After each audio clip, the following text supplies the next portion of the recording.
Hello, it's Heather from The Reading Mama, and today I'm going to share with you some middle grade books with books on it. So apparently this is a lot harder prompt than I thought. We own over 1,000 books, and I went through all of our middle grade level books. I didn't do picture books because, yeah, but I went through all our middle grade level books, and I think I found six books with books on them. So we have The Incorrigible Children of Ashton Place.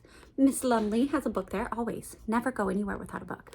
And this is a fun, fantastical story. I really love the first one. Use your own discretion on the other ones. We love the whole series, but it might not be for everybody. Miss Lumley is a governess who comes to take care of children who have been rescued after being raised by wolves. Lots of fun hijinks. Another one that I found a book on was A Princess Academy by Shannon Hale. Love this story. It tells the story of what's her name? Miri. Miri goes to school with a whole bunch of other girls to possibly become princesses. Very much like Selection, but less creepy and less of the Bachelorette vibes that book has. This is a fun fantasy story in a really neat kind of Middle Ages set fantasy world. And there's a lot going on behind the scenes. If I remember, it's been a while since I read it. I don't really know all the details anymore. I just know that I loved it and my kids have loved it.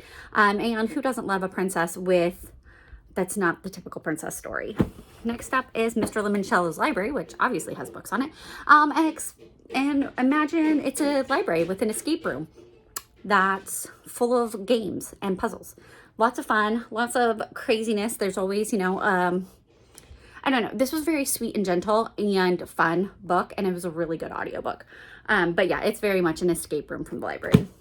Next up is The Book Wanderers by Anna James, and this is the Pages & Co. series. I only recommend the first 3. After that, it has some content that I am not comfortable with my kids reading.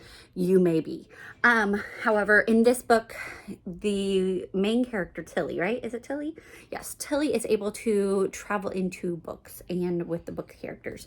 And of course, there's villains and good guys, and her family's on the good guy side, and there's a whole spiel going on when you read through the whole series. Does this one even have books on it? It has book pages. So this is book 2. And it's got pages on it. I don't know if it counts. This one, does it even have a book? Okay, there is a book. Whew. But it does call The Book Wanderers. But we really enjoyed this. It was a lot of fun, especially for those of you who had a lot from like Alice in Wonderland, Anna Green Gables, and I can't remember what other stories, but we really enjoyed this one. And last, this is my cheat. This is the one I read for Middle Grade March this month, and is the Book of 3, which has a phenomenal audiobook. I switched over to audiobook because I was struggling to get into it in the first couple chapters, and then I really got blown away. Really love this fantasy story.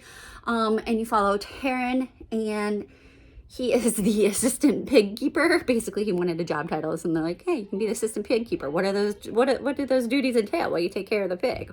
I was already doing that. Good job, so it'll be easy to do this. But he gets swept away in a big world-shattering quest as he goes to try to find the pig who escapes, and some things that are going on that are just not quite right. And it was just a really sweet and beautiful story. It is a bit intense, but I think that the author has despite the really creepy picture here, I think the author does an amazing job of balancing humor and intense situations.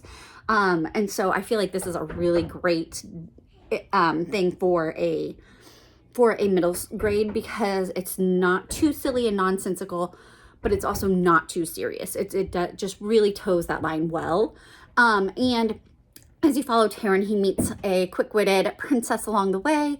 He meets a prince and all kinds of different mythological fun characters, very Welsh sounding, not necessarily all from Welsh mythos, but it was a really fun read. And like I said, the audiobook is just so good. Go check that out. And also, I realized I was calling it the wrong thing. So see right there that I was saying Prydain. That says Prydain. It does say Prydain, but I wouldn't have noticed that had I not listened to the audiobook. There are a couple other really silly names in this book that I was definitely mispronouncing, as one does with fantasy books, I think. But yeah, those are my books with books on the cover, and I highly recommend you go check them out. If you have other middle grade books with a book on the cover, let me know, drop it below, and share with everybody. And happy middle grade March, everyone.